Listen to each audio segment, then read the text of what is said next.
Can James Cook catch a lot of passes for the Bills? We haven't seen that from a Bills running back in a long time. Can he be fantasy relevant? We'll tell you right now on Fantasy Football Today in 5. There's some excitement about James Cook, rookie running back for the Bills, late second-round pick.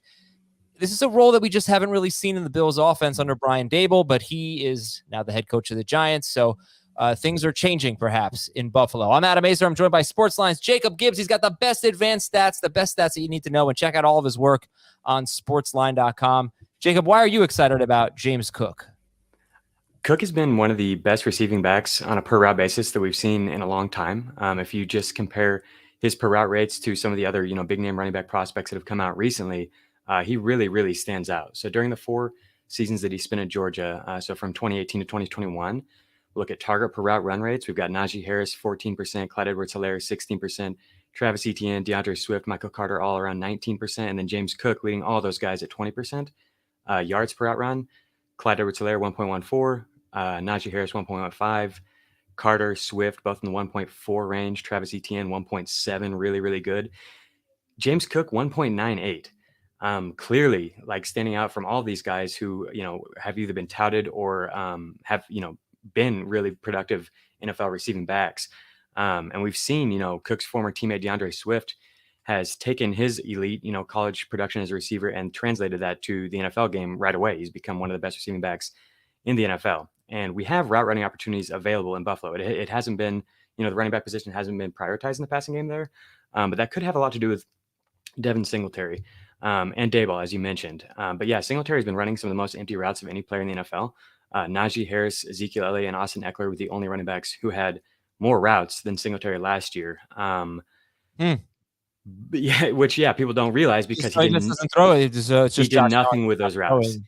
Among 200 players with at least 350 routes run, Singletary ranked 180th in targets per route run and 198th in yards per route run. So he saw them try to sign McKissick and then eventually bring in James Cook. Everything points towards him potentially having a big role as a receiver.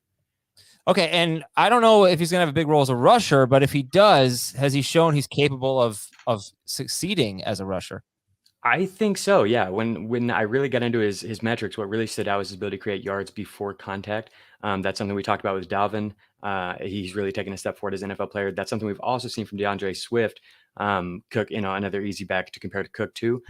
So Cook was right in line with the average of the other prospects in the 2022 class in terms of ability to break tackles and creating yards after contact. But when you look at his yards before contact, he clearly stood out. He ranked first among the qualified prospects. He was the only guy with a rate above 2.75. Rachaad White was right there. Cook was at 2.95. Nobody else was even above 2.4 yards before contact. So clearly stood out in that regard in the same way that Swift did. And so just on that note, I wanted to compare him and Swift. And when I did, Cook really stood out in every regard. He had a higher broken tackle rate than Swift during their time at Georgia. He had a higher yard before contact rate.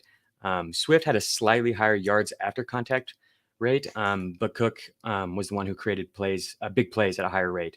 And so I think his speed makes him more of a home run threat than Swift. Swift has shown a little bit more consistency in his ability to create yards after contact. But everything else points towards Cook being on par with Swift, who has been really a strong, efficient running back at the NFL level. So I think that's all really exciting. I think people really, like to point towards his receiving metrics, which are exciting, but like his stuff as a rusher is really, really looking good too. Yeah, I mean, I believe they called him a complimentary back. So I don't know if they would let him really, he's kind of small, if they would let him become a rusher, but sometimes guys are thrust into roles they're not expected to have. And that's when you can really capitalize in fantasy. So it's nice to know that there's at least the potential for James Cook, if he gets those carries, which would probably be injury related, but if he gets those carries, that he could do a lot with them. Jacob, thank you very much. Everybody, thank you and have a wonderful weekend, or it's Sunday while you're listening. So hope you've been having a great weekend. For Jacob, I am Adam. We'll talk to you tomorrow on Fantasy Football Today in 5.